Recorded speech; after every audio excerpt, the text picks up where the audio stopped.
تراوی 8 ہیں یا 20 یا پھر مرضی پر ہے، جو جتنی چاہی پڑھ لے، جتنی چاہے پڑھ لے۔ میں نے دنیا میں کوئی ایسی مسجد نہیں دیکھی جس میں جتنی چاہے تراویاں پڑھی جا رہی ہوں۔ بعض لوگ فتویٰ تو دیتے ہیں کہ کوئی عدد متعین نہیں ہے، لیکن وہ فتویٰ مارکیٹ میں چلتا پوری دنیا میں کہیں بھی نہیں ہے۔ یا تو کہیں پوری 8 ہو رہی ہوتی ہیں یا کہیں پوری 20 ہو رہی ہوتی ہیں، کیونکہ جب آپ کہیں گے نا جتنی چاہو پڑھ لو، امام نے ایک دن 8 پڑھا دی، اگلے دن 12 پڑھا دی، پبلک پکڑ کے امام کو کوٹ دے گی کہ ابے تو کیونکہ مائنڈ لوگ لے کے آتے ہیں پہلے سے کہ ہم نے کتنی پڑھنی ہے، کتنی ہوں گی یہاں پہ۔ تو بعض فتوے صرف کچھ اسکالرز بیٹھ کے چلا دیتے ہیں مارکیٹ میں، وہ چلنے والے نہیں ہوتے، وہ خود اس پہ خود عمل نہیں کر رہے ہوتے۔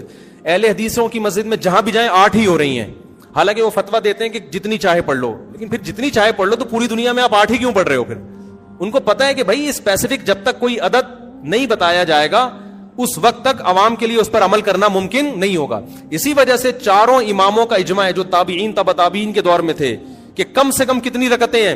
20۔ 3 امام کہتے ہیں 20 رکعتیں اور امام مالک کہتے ہیں 36 رکعتیں۔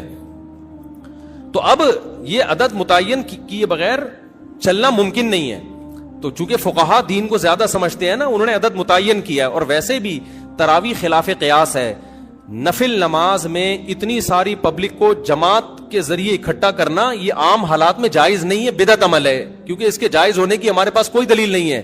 یہی وجہ ہے کہ رمضان عید کا چاند نظر آتے ہی تراویح غائب ہو جاتی ہے۔ اگر یہ عام نوافل کی طرح جماعت کے ساتھ جائز ہوتی تو امام صاحب کہتے یار ہم نے پورے رمضان نوافل پڑھے جماعت سے، تو اب حرام تھوڑی ہو گئے، چلو آج دوبارہ پڑھ لیتے ہیں۔ نہ ان کو منع کیا جائے گا، کیوں؟ نبی صلی اللہ علیہ وسلم سے ثابت نہیں ہے۔ تو عدد بھی متعین ہے اور دن بھی متعین ہے۔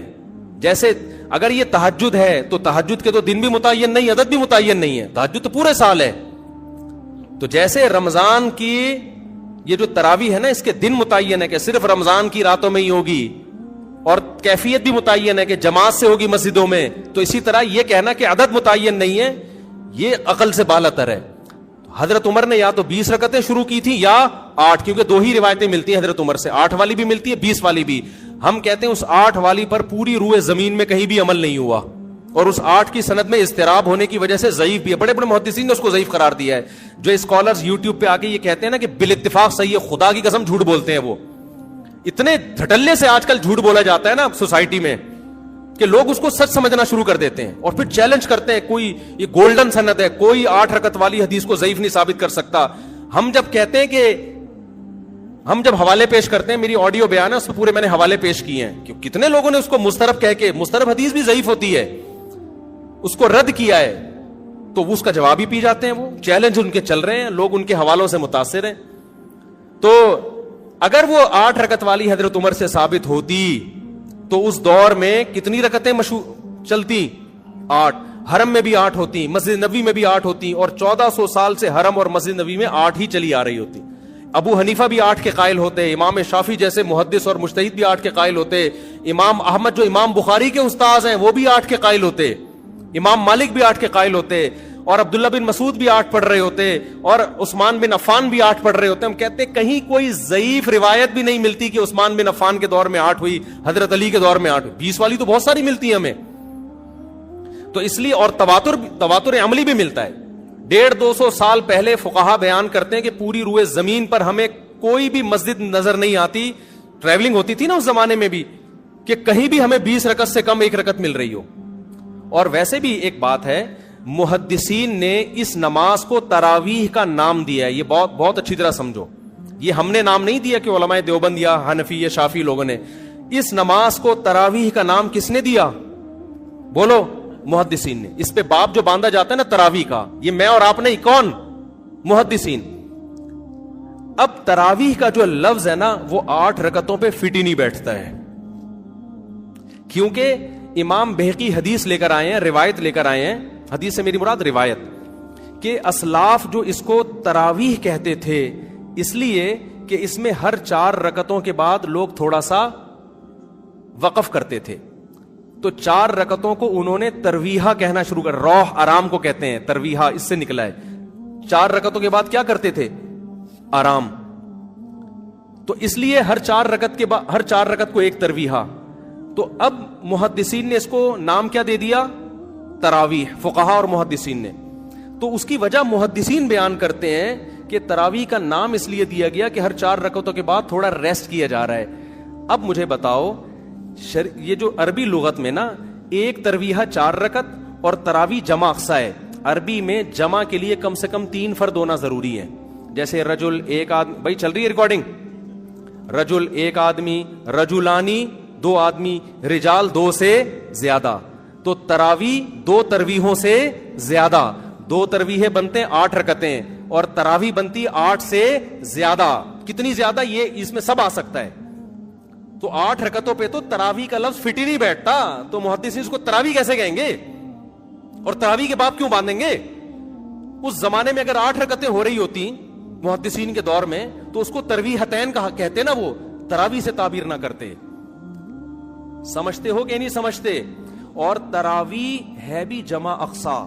جمع اقصا کا مطلب عربی میں 2 قسم کی جمع ہوتی ہے, ایک جمع قلت اور ایک جمع کثرت. افعل, افعال, فعلت, افعلت, یہ 4 وزن جمع قلت کے ہیں 3 سے لے کے 9 تک. اور جمع اقصا کہتے ہیں جیسے مساجد, یہ جمع اقصا ہے, بہت ساری مسجدیں اور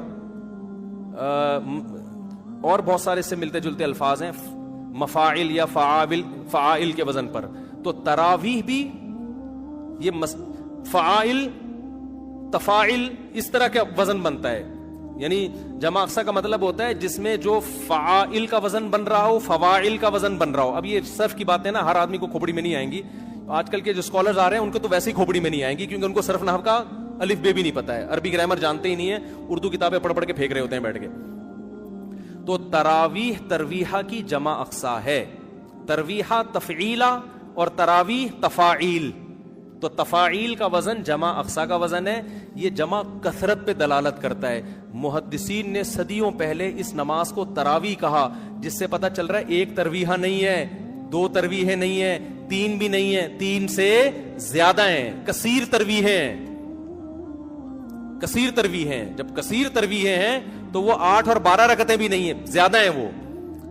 تو جو حضرات اپنی مسجدوں میں 8 رکعت تراویح پڑھتے ہیں تو بھائی آپ اس کو تراویح کی نماز ہی نہ بولو, ترویحتین بولو. اچھا انہوں نے بھی یہ کام کرنا شروع کر دیا, اب اس کو تراویح بولنا چھوڑ کے صلاۃ اللیل بولنا شروع کر دیا ہے کہ ہم صلاۃ اللیل بولیں گے, تراویح بولیں گے ہی نہیں اس کو. یہ آپ ایک اور مصیبت میں پھنس جاؤ گے. آپ ایک ٹینشن سے تو بچنا چاہ رہے ہو لیکن آپ ایک دوسری ٹینشن میں پھنس جاؤ گے. وہ ٹینشن یہ ہے کہ محدثین کے دور میں یہ صلاۃ اللیل ہے تو صلاۃ اللیل ہی, وتر بھی صلاۃ اللیل ہے, تہجد بھی, ہر نماز جو رات کو پڑھی جائے وہ صلاۃ اللیل ہے. لیکن محدثین نے, یہ میں نے نہیں, ٹھیک ہے نا, محدثین اور فقہا نے اس کو الگ نام اس لیے دیا تھا یہ بتانے کے لیے کہ یہ صلاۃ اللیل عام صلاۃ اللیل جیسی نہیں ہے, اس کے کچھ احکام دوسری نمازوں سے ڈفرینٹ ہیں. اس میں بڑی جماعت ہوگی, ایک امام کے پیچھے لوگ پڑھیں گے اور عشاء کے بعد پڑھی جائے گی یہ, جبکہ صلاۃ اللیل کب پڑھی جاتی ہے, جو تہجد جس کو آپ صلاۃ اللیل, وہ رات کے آخری حصے میں. تو تراویح آپ کو رات کے آخری حصے میں پڑھنی چاہیے. پھر اس میں آپ بڑی جماعت قائم نہ کریں, کیونکہ رسول اللہ صلی اللہ علیہ وسلم نے جو 3 دن رمضان میں جو نماز پڑھی ہے وہ 3 دن کے بعد آپ نے ترک کر دی تھی. تو جو نماز آپ نے ترک کی ہے وہ آپ کنٹینیو کیوں پڑھ رہے ہو رمضان میں؟ بھائی کیا دلیل ہے آپ کے پاس؟ آپ کہتے ہو حضرت عمر نے شروع کی ہے, تو حضرت عمر نے جو شروع کی ہے اس کو محدثین نے تراویح کہا ہے. صلاۃ اللیل تو ہے وہ, لیکن اس کو الگ سے بھی ایک نام دیا ہے. اور تراویح کا لفظ 8 رکعتوں پہ صادق نہیں آتا, اس کا مطلب حضرت عمر نے 8 پڑھی نہیں تھی, 8 سے زیادہ پڑھی ہیں. اور پھر پوری روئے زمین پہ جو پڑھی گئی ہیں, ان تمام باتوں کا کسی کے پاس کوئی جواب نہیں ہے. بعض لوگ کہتے ہیں بخاری کی حدیث ہے کہ نبی صلی اللہ علیہ وسلم رمضان اور غیر رمضان میں 8 سے زیادہ نہیں پڑھتے تھے. بخاری ہی کی دوسری حدیث بھی ہے جس میں حضرت عائشہ فرماتی ہیں کہ نبی صلی اللہ علیہ وسلم رمضان میں زیادہ عبادت کیا کرتے تھے رات میں, اور رمضان کے غیر میں کم کرتے تھے. یزید فی رمضان ما لا یزید فی غیرہ.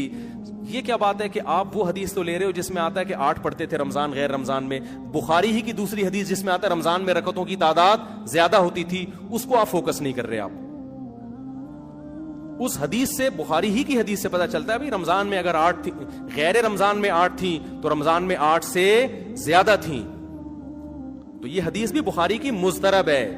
حضرت عائشہ کا بیان میں اضطراب ہے. حدیث کی سند ٹھیک ہوتی ہے بعض دفعہ، لیکن سند صحیح ہونے کے باوجود جب دو حدیثوں میں ٹکراؤ ہوتا ہے تو وہ حدیث قابل استدلال نہیں رہتی. ہم یہ کہتے ہیں کہ امی عائشہ کہتی ہیں کہ ایک طرف کہہ رہی ہیں کہ رمضان میں آپ 8 پڑھتے تھے، دوسری طرف کہہ رہی ہیں 8 سے زیادہ پڑھتے تھے. ہم کہتے ہیں 8 والی حدیث کی تائید ہمیں دوسری حدیثوں سے نہیں ملتی، رمضان میں 8 سے زیادہ پڑھتے تھے، اس کی تائید میں دوسری صحیح حدیثیں موجود ہیں. لہذا ہم امی عائشہ کی یا بخاری کی وہ حدیث کو لیں گے جس میں 8 سے زیادہ کا ہے، اور رمضان کا تقاضا بھی ہے کہ 8 سے زیادہ پڑھتے ہو آپ. تو حرمین کا تواتر دیکھ لو صدیوں سے، پوری امت کا تواتر دیکھ لو، وہ سارا آپ نے ایک طرف رکھ دیا اور 8 کو پکڑ کے آپ بیٹھ گئے، جس پہ تراویح کا لفظ ہی فٹ نہیں بیٹھتا. اور آخری بات یہ، بعض لوگ کہتے ہیں امام احمد بن حنبل نے ترمذی میں نقل کیا ہے کہ تراویح کی کوئی تعداد متعین نہیں ہے. ترمذی میں امام احمد بن حنبل کا قول امام ترمذی نے نقل کیا ہے، لیکن یاد رکھو امام ترمذی کی جو اپنے شاگردوں کی کتابیں ہیں نا، جو فقہ میں ان کے شاگرد ہیں، اس میں امام احمد بن حنبل نے 20 رکعت کو ترجیح دی ہے.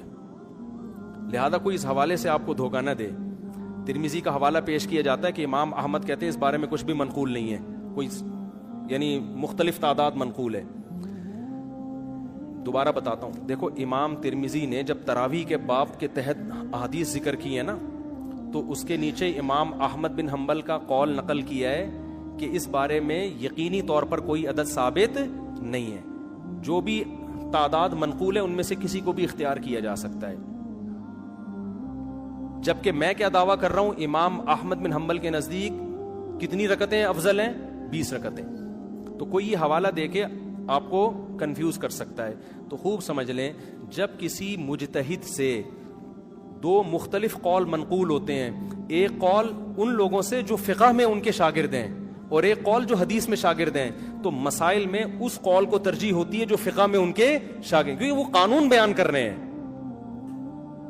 امام احمد بن حنبل کی جو فقہ کی کتابیں ہیں، جس میں امام احمد بن حنبل کا فتویٰ نقل کیا گیا ہے، جو ان کے جتنے شاگرد ہیں، جس کو فقہ حنبلی کہا جاتا ہے، وہ سب اس پر متفق ہیں کہ امام احمد بن حنبل کے نزدیک کتنی رکعتیں ہیں؟ 20 رکعتیں ہیں. تو وہ زیادہ اس ترجیح ہے. دوسری بات یہ کہ امام ترمذی نے جو امام احمد بن حنبل کا قول نقل کیا کہ ان کی نظر میں کوئی تعداد متعین نہیں ہے، اس سے بھی 8 پھر بھی مراد نہیں ہے، کیونکہ امام ترمذی نے جو روایت پیش کی 16 رکعتوں والی، 20 رکعتوں والی اور 20 سے بھی زیادہ رکعتوں والی، تو وہ ان میں ترجیح دے رہے ہیں کہ یہ سب ثابت ہے. 8 کی امام ترمذی نے کوئی حدیث نقل کی نہیں ہے، تو 8 تو پھر بھی امام احمد بن حنبل کے 8 کا تو امام احمد بن حنبل تذکرہ ہی نہیں کر رہے ہیں. نہیں آ رہی بات میرا خیال ہے. تو یہ ایک خالصتاً علمی ٹاپک ہے. میرا اس پر ایک آڈیو بیان موجود ہے تراویح، پوری سندیں پڑھ کے میں نے اس کی تحقیق کی ہے. اور یہ بھی یاد رکھو، آج کل بعض اسکالرز گڑبڑ یہ کرتے ہیں، یہ بہت ہو رہا ہے یوٹیوب پہ، یہ منجن بہت بک رہا ہے. ایک حدیث ہوگی، بیان کرنے والا بھی صحابی ایک، اس سے بھی نقل کرنے والا ایک، وہ حدیث مختلف کتابوں میں ہے. تو پتہ ہے کیا کہتے ہیں؟ 6 حدیثیں اس بارے میں کتنی حدیثیں ہیں؟ ابے بھائی 6 حدیثیں نہیں ہیں، ایک حدیث ہے، اس حدیث کو مختلف محدثین نے لیا ہے. یہ منجن بڑا بک رہا ہے یوٹیوب پہ. پھر وہ حوالے دیتے ہیں، بخاری میں بھی حدیث نمبر فلاں فلاں فلاں، اس میں بھی یہ، مسلم میں حدیث نمبر فلاں فلاں فلاں، مشکات میں حدیث. حالانکہ مشکات میں تو حوالہ دینے کی ضرورت ہی نہیں ہے، کیونکہ مشکات تو بخاری سے لے رہی ہے.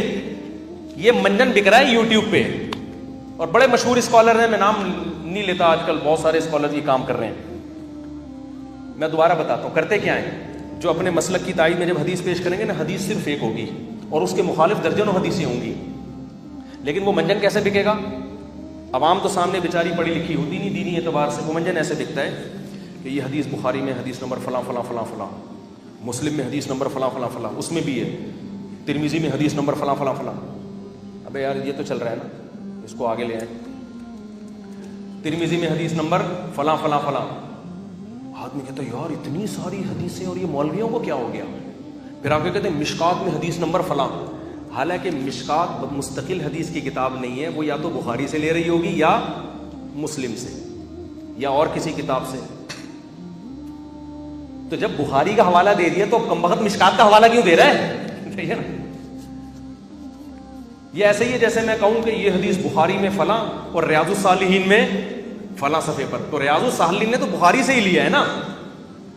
یہ منجن بک رہے ہیں، اور حدیث صرف ایک ہی ہے. وہ نقل کرنے تو وہ درجنوں حدیثیں نہیں کہلائیں گی, وہ ایک حدیث کہلائے گی. زیادہ حدیثیں جب کہلائیں گی کہ کم سے کم ایک سے زیادہ صحابی اس کو نقل کر رہے ہوں, یا کم از کم صحابی کے تو 2-4 شاگرد نقل کر رہے ہوں نا. تو یہ منجن آج کل بک رہا ہے, لوگ بھرم میں آتے ہیں. میں نے جب تراویح پر بیان ریکارڈ کروایا نا, آڈیو بیان ہے, پوری سندیں پڑھ کے, اس میں ایک صاحب نے دعویٰ کیا تھا کہ 8 رکعت تراویح پہ 8 حدیثیں ہیں, حالانکہ 2 حدیثوں کو کیا بنا کے پیش کر دیا تھا. ایک بخاری والی حدیث جس میں آتا ہے کہ نبی رمضان غیر رمضان میں 8 پڑھتے تھے, جس کا تراویح سے تعلق ہی نہیں ہے. دوسری حدیث حضرت عمر سے, وہ بھی ایک ہی حدیث تھی, اس کو گھما کے کتنے 7 حدیثیں بنا کے پیش کی ہے. تو یہ منجن مارکیٹ میں بک رہے ہیں, ملتے جلتے ناموں سے دھوکہ نہ کھائیں. دیکھو دین قرآن و سنت کا نام ہے, اور قرآن و سنت کی وہ فہم جو ائمہ اربعہ نے جس کو سمجھا نا, اسلاف نے جس کو سمجھا, وہ فہم کو آج کے اسکالرز پہ آپ ترجیح دو, چاہے وہ سعودیہ کا اسکالر ہو, چاہے وہ دبئی کا ہو, چاہے وہ پاکستان کا ہو. آج کے اسکالرز پہ اعتماد نہیں کیا جا سکتا. لوگ کہتے ہیں مکہ کے اسکالر نے فتویٰ دیا ہے. بھائی مکہ کے اسکالر میں بھی دونوں طرح کے لوگ ہیں, وہاں بھی ایسے لوگ بھی ہیں جو مضبوط علم والے لوگ ہیں, اور ایسے لوگ بھی ہیں جو سرکاری ٹائپ کے ہیں, گورنمنٹ جو کہہ رہی ہے وہ فتویٰ دے رہے ہیں. ابھی تو وہاں تو خلا اتنا آسان ہو گیا سعودی عرب میں, لیکن اس میں بھی آپ کو فتویٰ مل جائے گا کہ وہ صحیح ہے. تو تحقیق کہاں ہو رہی ہے؟ تو ابھی تو حکومتوں کے بڑے اثرات ہیں. یہ تو پاکستان بچا ہوا ہے, یہاں کے علماء ابھی بھی بہت حد تک حکومت کے دباؤ سے بچے ہوئے ہیں. لہذا یہاں غلط اسکالر بھی بھرپور ملیں گے, صحیح اسکالر بھی بھرپور ملیں گے. لیکن یہ میں آپ کو بتا دوں کہ جب تک پراپر وے میں انسان علم حاصل نہیں کرتا اور اپنے علم کو اسلاف سے جوڑتا نہیں ہے, صرف اپنی کھوپڑی استعمال کر کے لوگوں کو گائیڈ کرے گا, تو وہ غلط گائیڈنس کی طرف لے جائے گا, وہ لوگوں کو صحیح رہنمائی نہیں کرے گا. یہ بڑا مسئلہ ہے آج کل. تو آپ اپنے علم کو اسلاف سے جوڑیں, اور دیکھیں ماضی کے فقہا کیا کہتے تھے. ان میں غلطی کا امکان کم ہے, آج کل لوگوں میں غلطی کا امکان زیادہ ہے, کیونکہ علم اٹھ رہا ہے, علم پھیل نہیں رہا. حدیث میں آتا ہے قرب قیامت میں علم اٹھے گا. ظاہر ہے اس سے سائنس اور ٹیکنالوجی کا علم مراد نہیں ہے, وہ تو پھیل رہا ہے, اس سے دین کا علم مراد ہے. اور اسکالرز آ کے آج کیا بات کرتے ہیں, آج جو نالج لوگوں کے پاس ہے وہ پہلے نہیں تھی. بھائی آپ تو حدیث کے خلاف بات کر رہے ہو. حدیث سے پتہ چلتا ہے کہ آج